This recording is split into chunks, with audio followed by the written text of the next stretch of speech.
بناوی خوای بەخشندەی میهرەبان، درود و سەلام لەسەر ڕەسوولی خۆشەویستمان صلی الله عليه وسلم و لەسەر ئەهل و بەیت و هەموو یاران و هەموو شوێن کەوتوانیان تا کۆتە زەمان. خۆشەویستەکانم، لەسەر زنجیرە باسەکانمان لە شەرحکردنی کتێبمان 222 گەوهەر و مرواری لە فەرمودەکانی هەردوو پێشەوە موسلیم و بوخاری بەردەوامین و گەشتوونەتە فەرمودەی ژمارە 141. خۆشەویستەکانم، ئەم فەرمودەیە ناونیشانەکەی بەم شێوازەتانێ: خوددا نەرمونیانی پێخۆشە لە هەموو کار و بارێکە، لە هەموو کار و کردەوەیەک. خوددا نەرمونیانی پێخۆشە. دایکی ئیمانداران، خێزانی ڕەسوول الله، عایشەی کچی ئەبوو بەکر رضی الله عنها و ڕزای خوا لە باوکیشی بێ، قالت: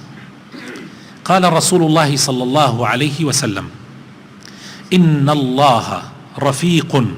يحب الرفق في الأمر كله. إمام بخاري أم حديثة أجرته جمارة 6927. إمام مسلمش أجرته لجمارة 2165. معناه أم فرمودية آواتاني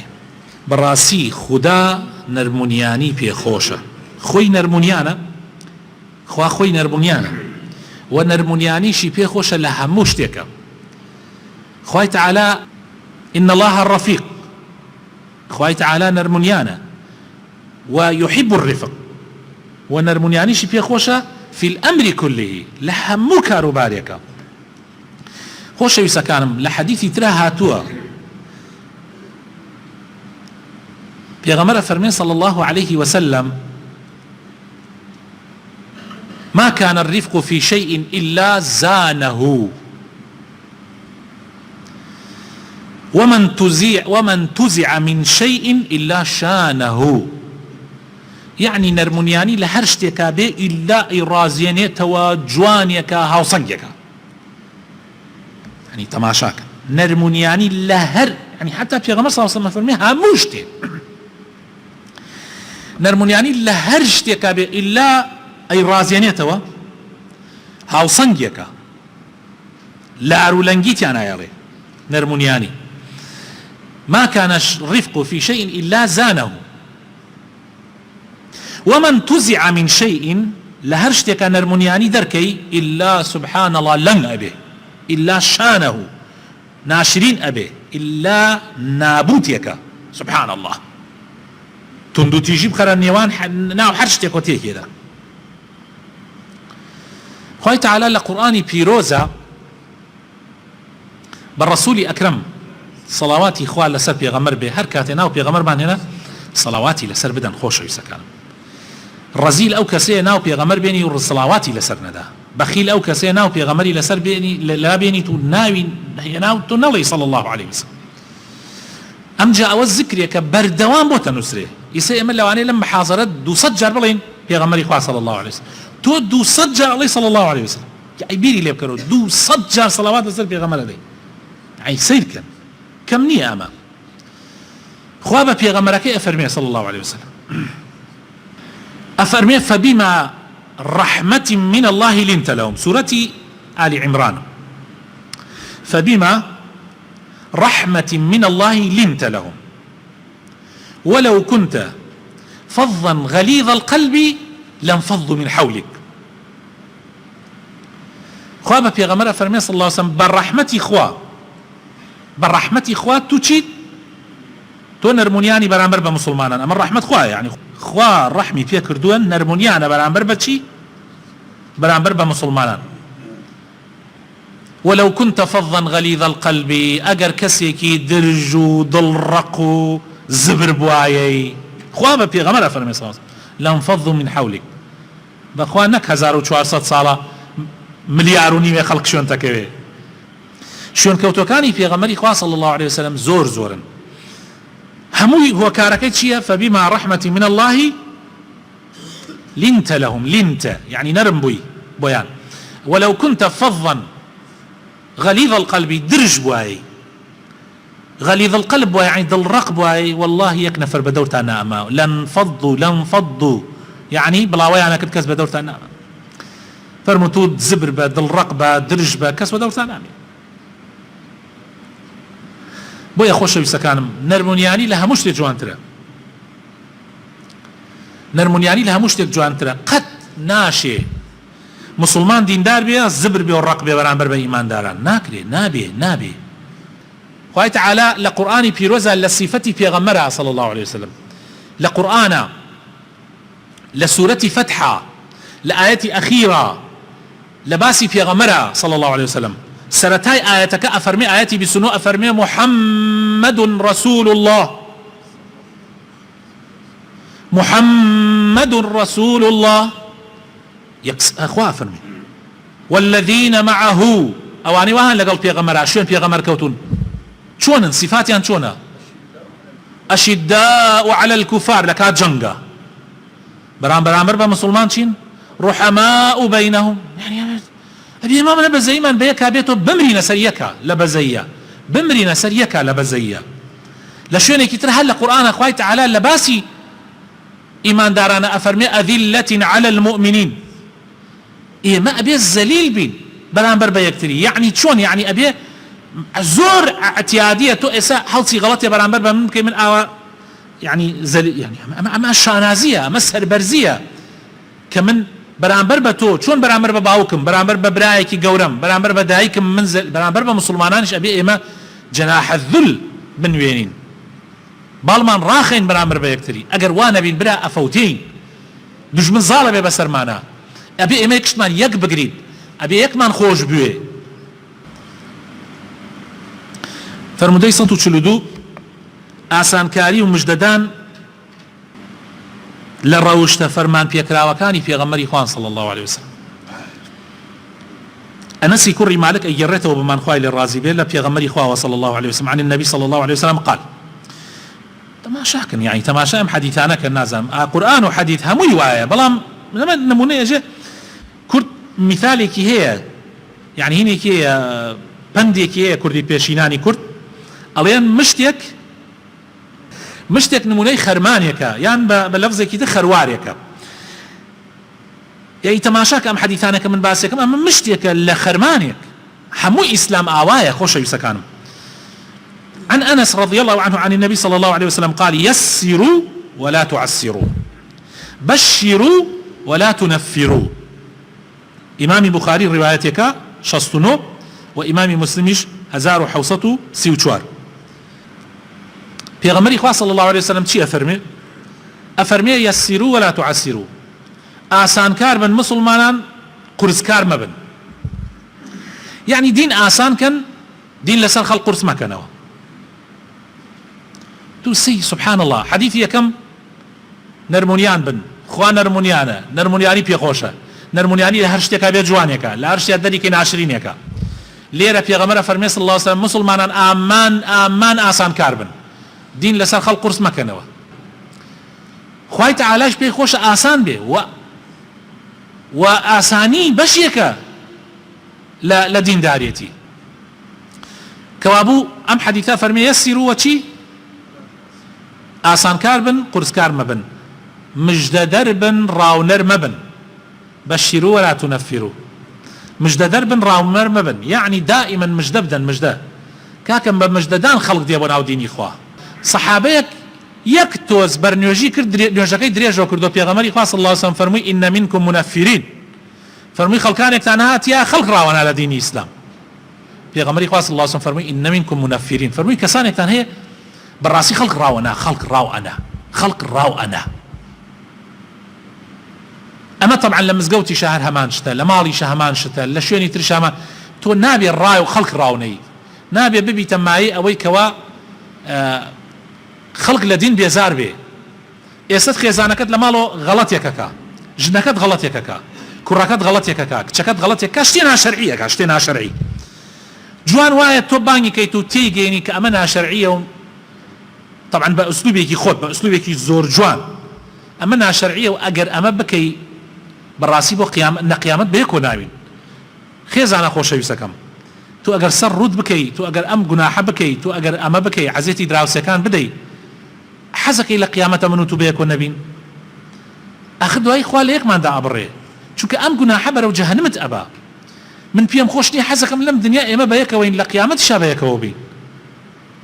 تو بەم ئوسلوبە قسە بکەی لەگەڵ کوڕەکەتا لەگەڵ کچەکەتا لەگەڵ ماڵ و مناڵتە یا هەر خۆت تووڕەکەیت و عەسەبی ببیت و بچیتە گژیا و شەقیتی هەڵدەیت و وەسۆندە و دار و ماسی حەبەیتە تەو قسەریا ئێمە دوو شتە زۆر جیاوازە زۆر جیاوازە ئینسانی مسلمان مژدەدەرە ڕاونەر نییە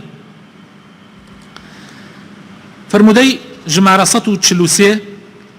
ئاکاری ئاسانکاری لە پێغەمبەری خوایە صلی الله عليه وسلم عن عائشة رضي الله عنها قالت ما خير رسول الله صلى الله عليه وسلم بين أمرين إلا اختار أيسرهما أو إلا أخذ أيسرهما طبعا دور الروايات كي تريشمان هي اختاريتها ما لم يكن إثما فإن كان إثما كان أبعد الناس منه وما انتقم رسول الله صلى الله عليه وسلم لنفسه في شيء قط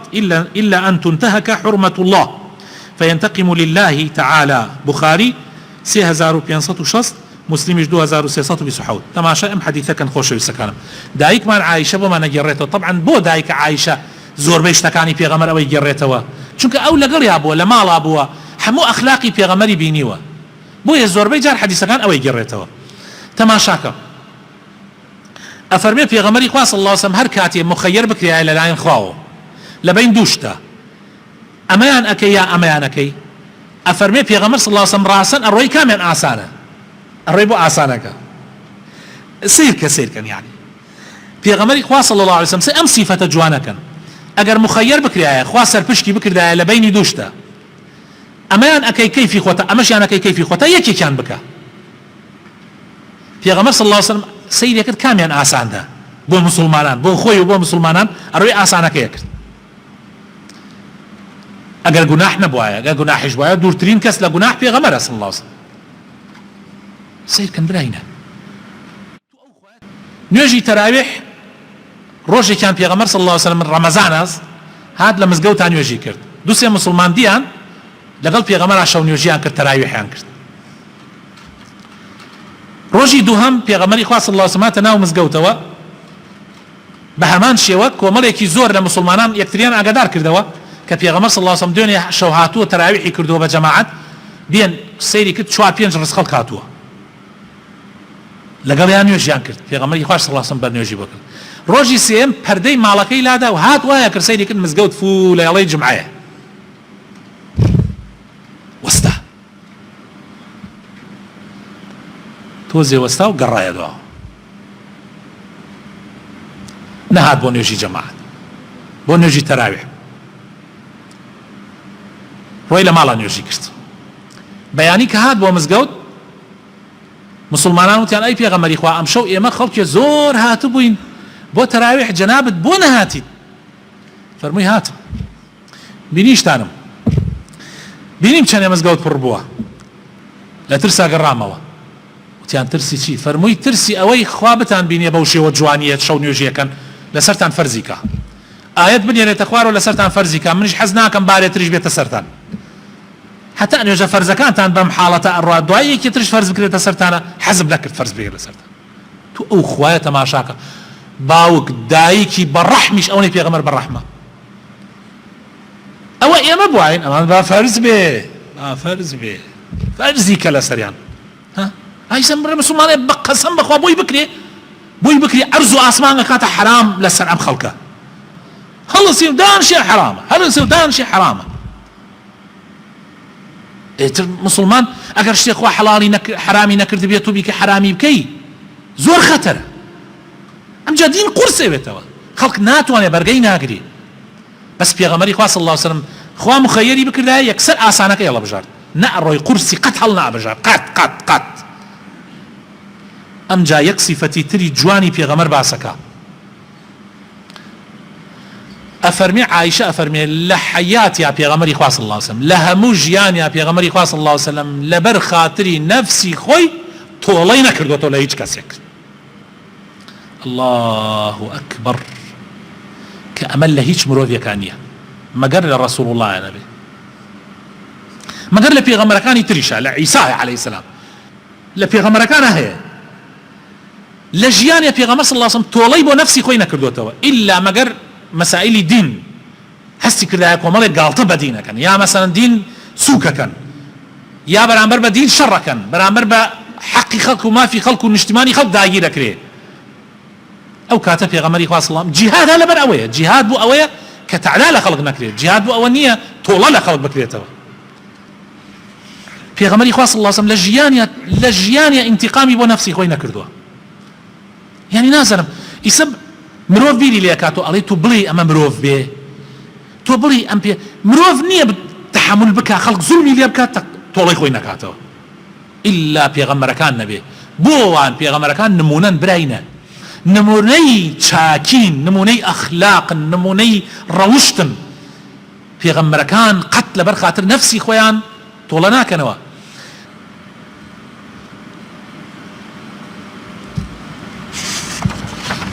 فرمودەی 144 بەهەشت حرامە لە هەر کار بەدەستێک فێڵ لە ژێردەستەکانی بکە عن أبي يعلى معقل بن يسار رضي الله عنه قال سمعت رسول الله صلى الله عليه وسلم يقول ما من عبد يسترعيه الله رعية يموت يوم يموت وهو غاش لرعيته إلا حرم الله عليه الجنة بخاري حوت زارصة بنجاويك إمام مسلم لصة تشلو دو للرواية كترى أفرمي فلم يحطها بنصحه لم يجد رائحة الجنة للرواية مسلمة أفرمي ما من أمير يلي أمور المسلمين ثم لا يجهد لهم وينصح لهم إلا لم يدخل معهم الجنة أم حديثا بقشتي معناك أويا هر كسيك خوا كاريكي مسلمانان بخاطر جير دسي خوا كاريكي مسلمانان بخاطر جير دسي أم كسا أو أمانة بجوانين باريزي بجواني كاروباري مسلمانان نواتر ريو بزي بقورو بچوكانيتوا بزي بآفرتو بياوانيتوا وكو إمام عمر أي فرمو أترسم لعراق بزنيك ريقاكي بو چاك نكرابي قاتشي لا روبيتو قاتشي بشكي أترسم خوالة سر ومحاسبة بك يعني إمام عمري كري عبد العزيز كبوبة خليفة مسلمان الله يخوي بيشا كري كي زور گنجي كي زور جوان زور دم چاوپر گوش يعني زور جوان بو جوان ترين كالفر يكر دبر بس كبوبة كاربدسي مسلمانان لما وي 2 سال و 2 مانگا عمری کوڕی عەبدولعەزیز بەس ئێسخانەکەی ما چاوی چووە خوارەوە برادەرێکی دوای ماوەیەک هات سەردانی کرد ئەرێ وتی تۆ نەخۆشی عومەر فەرمووی نە ئەی فەرمووی بۆ وات پێ هاتووە فەرمووی شەوان خەوم ناباتەوە حتا بەیانی ئەترسم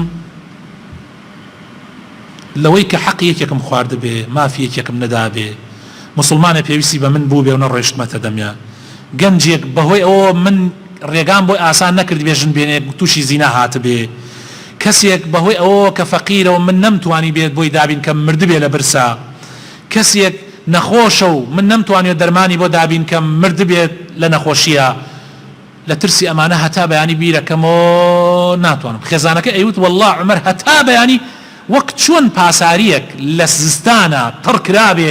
ئاوا ئەلەرزی عمەر هەتا بەیانی ئەلەرزیا خەوی لێ ناکە عرقێک تا بەیانی چونکە تۆ کاروباری مسلمانان لەژێر دەستە تۆ ئەزانی ئەگەر وەکو پێغەمبەر ئەفەرمێ صلی الله عليه وسلم هەر کەسێ ئەگەر دەکەس لەژێر دەستیا بێ دەکەس مەسئولی دەکەس بێ ئاوا کەلەپچەیەکەن لە ڕۆژی قیامەتە کۆت و زنجیرێکن هەتا ئەو دەکەسە لێی ڕازی نەبن و دەڵێن گردنی ئازا بێ و کاربەدەستێک بووە بەڕاستی حەقی کاربەدەستی داوە زنجیرەکەی ناکەنەوە هەر بەو زنجیرەوە فڕێدە ناوەگری جانم إلا أبي همو أواني شوني كوتون لجدسي أوان لي رازي بن بويا بيغمرا فرمي صلى الله عليه وسلم أو رجيك أمري أو كسا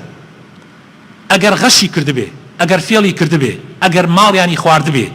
أجر معاش وموتي وجوانيه خلقي ندابي حق ما في يعني بجواني ندابي أجر حرشي لتوانا بي لتشاكا بو يعني نكرد بي إلا أو كسا لقل أو مسلمان أنا ناتشي تباشتو للرواية كيتريا أفرمي إلا أخوا حرام يكا لسري بچێتە باش يعني بهشتي لسر حرامة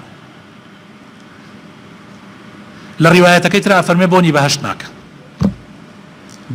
ناكا أواني كبوني بهشت ناكن كومالي خلقن يكيك لوانا كاربدستي ظالم کاربەدەستێک کە حەقی خەڵکی نەدابێ بە جوانی. یەکێکی تر لەوانە ئافرەتێکی ڕوت کە نیوچە ڕوتە، ڕانی دەرەکا، سێنگی دەرەکا، کەلپەلی تەسکە کاتە بەر، سەرپۆش قژیە خاتە دەر، ئەبێتە مایەی فیتنە بۆ مسلمانان، گەنجان تووشی زیناکە، خەڵک تووشی گوناحەکە.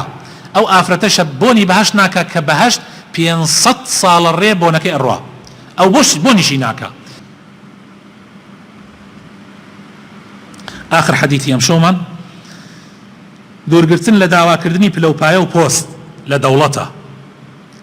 عن أبي سعيد عبد الرحمن بن سمرة قال رضي الله عنه قال رسول الله صلى الله عليه وسلم يا عبد الرحمن بن سمرة لا تسأل الإمارة